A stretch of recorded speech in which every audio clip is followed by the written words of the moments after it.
রাস্তাঘাট ও গ্রামীণ অবকাঠামোর উন্নয়নের জন্য এখন থেকে প্রতি সংসদীয় আসনের জন্য সংসদ সদস্যদের 50 কোটি টাকা করে বরাদ্দ দেওয়া হচ্ছে। প্রতি 5 বছর পর পর তারা 10 কোটি টাকা করে পাবেন। দর্শক, আজকে আমরা নির্বাচিত খবরে এই বিষয় নিয়ে কথা বলবো। আপনাদের সঙ্গে রয়েছি আমি মেহেদী হাসান। আমাদের সঙ্গে আলোচনায় যোগ দিয়েছেন প্রথম আলোর জ্যেষ্ঠ প্রতিবেদক আরিফুর রহমান। আপনাকে স্বাগত। ধন্যবাদ। এই যে সংসদ সদস্যদের জন্য 50 কোটি টাকার উন্নয়ন বরাদ্দ রাখা হচ্ছে স্থানীয় সরকারের অবকাঠামোর উন্নয়নের জন্য, তো সংসদ সদস্যদের কাজ তো আইন প্রণয়ন করা। এই যে সুযোগ দেওয়া হচ্ছে, এক্ষেত্রে নিয়মের কোনো ব্যত্যয় ঘটছে কিনা? আপনি যেমনটা শুরুতেই বলছিলেন যে সংসদ সদস্যদের কাজ হচ্ছে আইন প্রণয়ন করা, তারা আইন প্রণয়নকারী। এরপরও আমাদের সংসদ সদস্যরা বেশ কিছু সুযোগ সুবিধা তারা পান। মাসিক তাদের যে বেতন ভাতা যেটা আছে এর বাইরেও তারা প্রতি মাসে এবং প্রতি বছর তারা পরিবহন ভাড়া, তাদের আপ্যায়ন ভাতা সহ তাদের চিকিৎসা, একজন প্রথম শ্রেণীর কর্মকর্তা যে ধরনের চিকিৎসা সুবিধা পান, একজন সংসদ সদস্য ঠিক তেমন সুবিধা পান। তিনি প্রতি বছর একটা পরিবহন ভাতা পান, মাসে তার 55,000 টাকা বেতন, এই বেতনের বাইরে আরও অন্যান্য সুযোগ সুবিধা তিনি পান। লন্ড্রি ভাতা পান 1,500 টাকা করে। এর বাইরেও একটা তার নিজ আসনে টিআর, কাবিখা, কাবিটা এরকম 40টি প্রকল্প আছে। এই প্রকল্পগুলোতে সংসদ সদস্যদের এক ধরনের তাদের অংশগ্রহণ থাকে বা তাদের একটা সিদ্ধান্ত গ্রহণের একটা বিষয় থাকে।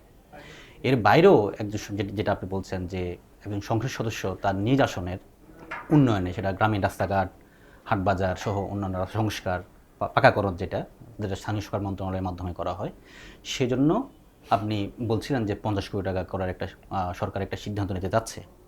তো এটার যেটা শুরু হয়েছে বিএনপি সরকারের আগ্রা আমলে 2001 থেকে 2006 যখন বিএনপি সরকার ক্ষমতায় ছিল তখন থেকে মূলত এই উদ্যোগটা শুরু হয়। তখন প্রাথমিকভাবে সরকারি দল এবং বিরোধী দলের মধ্যে সংসদ সদস্য যারা তারা 2 কোটি টাকা দিয়ে তারা শুরু করেছেন। এরপরে আওয়ামী লীগ সরকার 2009 সালে ক্ষমতায় আসলো, আসার পরে তারা সেটা অব্যাহত রেখেছে। 2009 সাল থেকে 2014 সাল পর্যন্ত প্রত্যেক সংসদ সদস্য, সরকারি দল এবং বিরোধী দল, তাদেরকে 15 কোটি টাকা, তার মানে হলো 5 বছরে তারা এই টাকাটা তারা পেতেন নিজ নিজ মানে আসনের। 15 কোটি টাকা হচ্ছে 5 বছরে। 5 বছরে 5 আচ্ছা, বছরে কিন্তু তারা। এবার দেখা যাচ্ছে যে প্রতি বছরই 10 কোটি টাকা করে পাচ্ছেন তারা। হ্যাঁ, তো এই টাকাটা দেওয়া হচ্ছে মূলত সংসদ সদস্যরা তারা নিজ নিজ আসনের জন্য গ্রামীণ রাস্তাঘাট উন্নয়ন করবেন তারা, একই সঙ্গে হাটবাজার সহ এবং অন্যান্য সেতুর কাজ তারা করবেন। যদিও বলা হচ্ছে যে এই টাকাটা সরাসরি সংসদ সদস্য তারা নিজেরা পাবেন না, এই টাকাটা দেওয়া হবে মূলত স্থানীয় সরকার প্রকৌশল অধিদপ্তরকে। তারা এই এমপিরা এই তালিকাটা লোকাল গভর্নমেন্টকে দিবে, সেই তালিকা অনুযায়ী তারা কাজটা করবে। এই প্রক্রিয়াটা শুরু হয়েছে বিএনপি সরকার যখন 2001 থেকে 2006 সাল ক্ষমতায় ছিল তখন থেকে। 2006 সালে তো বিএনপি সরকারের সিদ্ধান্ত নেয় এবং তখন সরকারি দল এবং বিরোধী দলের জন্য প্রত্যেককে 2 কোটি টাকা করে বরাদ্দ দেওয়া হয়েছিল। 2009 সালে আওয়ামী লীগ সরকার যখন ক্ষমতায় আসলো, ক্ষমতা আসার পরে এই প্রক্রিয়াটা তারা ধারাবাহিকভাবে রেখেছে এবং তখন 15 কোটি টাকা করে বরাদ্দ রেখেছে 5 বছরের জন্য। 2014 সালে আওয়ামী লীগ সরকার আবার ক্ষমতায় আসলো, আসার পরে তখন সেটা বাড়িয়ে 20 কোটি টাকা করা হয়েছে, মানে একজন সংসদ সদস্য 5 বছরে মোট 20 কোটি টাকা করে পাবেন। আচ্ছা, 2018 সালে ক্ষমতায় আসার পর আওয়ামী লীগ আবার এটাকে বাড়িয়ে আরও 20 কোটি টাকা করে করেছে। 2024 সালে জাতীয় নির্বাচন পরে সেটা বাড়িয়ে 25 কোটি টাকা করেছে। যদিও ওই সময় প্রজেক্টটা আর পাস হয়নি, তার মধ্যেই জুলাই অভ্যুত্থানটা শুরু হলো এবং 5 আগস্ট অভ্যুত্থান পর অন্তর্বর্তী সরকার ক্ষমতায় আসে, তখন এই পুরো প্রক্রিয়াটা মানে বন্ধ ছিল। বিএনপি সরকার যখন 17 ফেব্রুয়ারি দায়িত্বভার গ্রহণ করার পরে এখন তারা আওয়ামী লীগ সরকারেরই ওই ধারাবাহিকতা তারা এবং তার যেটা শুরু করছে বিএনপি নিজেই, সেটা তারা এখন অব্যাহত রাখছে এবং ইতিমধ্যেই প্রকল্পটি তারা নিয়েছে। স্থানীয় সরকার প্রকৌশল অধিদপ্তর তারা প্রকল্পটা নিয়ে সেটি ইতিমধ্যে তারা স্থানীয় সরকার মন্ত্রণালয়ে নিয়ম অনুযায়ী তারা জমা দিয়েছে এবং সেই জমা দেওয়ার প্রেক্ষিতে মূলত এখন প্রকল্পটি অনুমোদনের অপেক্ষায় আছে। তো আপনি যেটা বলছেন যে সংসদ সদস্যদের কাজ হচ্ছে আইন প্রণয়ন করা, অবশ্যই আইন প্রণয়ন করা, কিন্তু আমরা কয়েকজন বিশেষজ্ঞ কথা বলেছি। আসলে আমাদের দক্ষিণ এশিয়ার রাজনৈতিক যে প্রেক্ষাপট, সেই প্রেক্ষাপটে আমাদের রাজনীতিবিদরা বা সংসদ সদস্যরা তারা আইন প্রণয়নের পাশাপাশি মানুষের চাহিদা অনুযায়ী যেটা বলা হয়ে থাকে, মানুষের তার নিজ আসনের অনেক ধরনের দাবি থাকে রাস্তাঘাট করার ক্ষেত্রে, সেই দাবির প্রেক্ষিতে মূলত আমাদের সংসদ সদস্যরা এই কাজটি করে থাকেন। অতীতে দেখা গেছে এ ধরনের প্রকল্পে দুর্নীতি, স্বজনপ্রীতি এবং বিভিন্ন ধরনের অস্বচ্ছতার অভিযোগ করেছিল টিআইবি। তো নতুন করে যে বরাদ্দ দেওয়া হচ্ছে, এক্ষেত্রে কতটুকু স্বচ্ছতা নিশ্চিত করা যেতে পারে? আপনি যেমনটা বলছেন যে যেহেতু এটি অনেক আগের একটি প্রক্রিয়া, বিএনপি সরকার 2006 সাল থেকে শুরু হয়েছে এবং ধারাবাহিকভাবে আজকের এই পর্যায়ে আসছে। 2020 সালে সর্বপ্রথম এই প্রকল্পগুলোর একটা গবেষণা করেছে, মূল্যায়ন করেছে ট্রান্সপারেন্সি ইন্টারন্যাশনাল বাংলাদেশ, টিআইবি।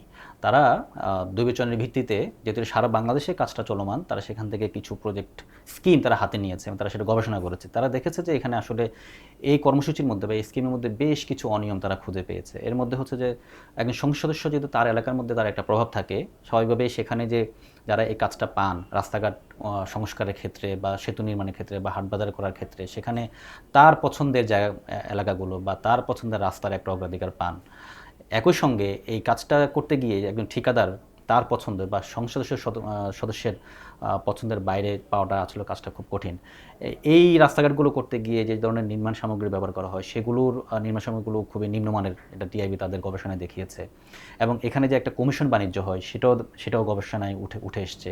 এবং এখানে যে একজনের লাইসেন্স আরেকজন ব্যবহার করেন সেই গবেষণায় সেই বিষয়গুলো উঠে আসছে, পদে পদে দুর্নীতি এবং পদে পদে দুর্নীতি। এবং এখানে যে সংসদ সদস্য তার পছন্দের ব্যক্তিগণ এবং তার আত্মীয় স্বজন এই কাজগুলো পেয়ে থাকেন বলেও টিআইবির গবেষণায় উঠে এসছে। স্থানীয় সরকারের বিষয়টি সংবিধানে উল্লেখ করা রয়েছে। তো স্থানীয় সরকারের ক্ষেত্রে সংসদ সদস্যদের যে হস্তক্ষেপ, এটা কি স্থানীয় সরকারকে দুর্বল করবে কিনা, আপনি কি মনে করেন? আপনাকে আমি সংবিধানের দুটো অনুচ্ছেদের কথা উল্লেখ করতে চাই। এখানে আমাদের সংবিধানের 59 এবং 65, এই দুটো অনুচ্ছেদে আমাদের সংবিধানের সংসদ সদস্যের কাজ এবং স্থানীয় সরকারের কাজগুলি স্পষ্ট করে বলা আছে। আমাদের সংসদ সদস্যদের কাজ হচ্ছে আইন প্রণয়ন করা, আর স্থানীয় সরকারের কাজ যেটা স্থানীয় সরকার বাস্তবায়ন করবে।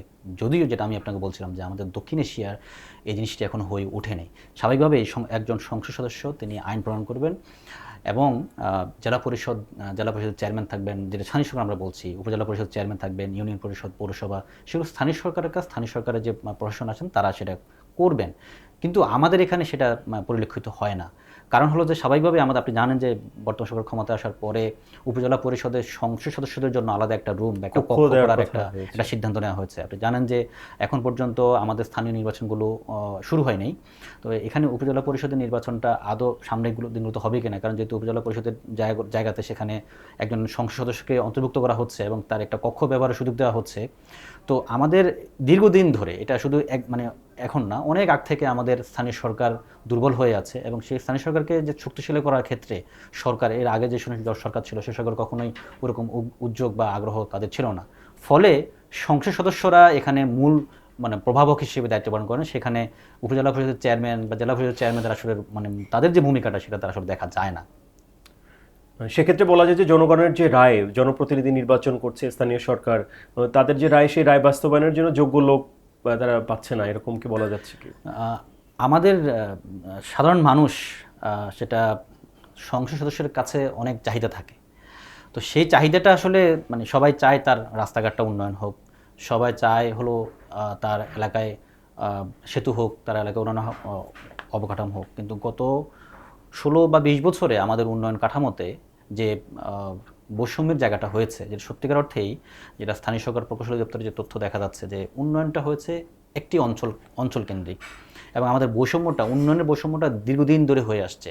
একটা এলাকায় একটা সরকার ক্ষমতায় আসে, তখন তার এলাকার বা তার পছন্দের অনুযায়ী ওই এলাকার উন্নয়নটা হয়, কিন্তু আরেকটা এলাকার যে উন্নয়নটা সেই উন্নয়নটা হয় না। এই যে উন্নয়নের বৈষম্যর কারণেই আমাদের এই সমস্যাগুলো তৈরি হয়। কিন্তু সার্বিকভাবে একটা সংসদ সদস্যরা তারা যে সুযোগ সুবিধাগুলো পান তার মধ্যে একটি যেটা এর আগে হয়েছে, কিন্তু এইটা নিয়ে মূলত যে প্রশ্নটা হচ্ছে আসলে সংসদ সদস্যদের কি এই ধরনের গ্রামের অবকাঠামো উন্নয়নের কাজে তাদেরকে অন্তর্ভুক্ত করা বা তাদেরকে সংযোগ করাটাকে ঠিক কিনা, এটা নিয়ে আমরা কথা বলেছি আমাদের যারা স্থানীয় সরকার নিয়ে কাজ করেন তাদের সঙ্গে।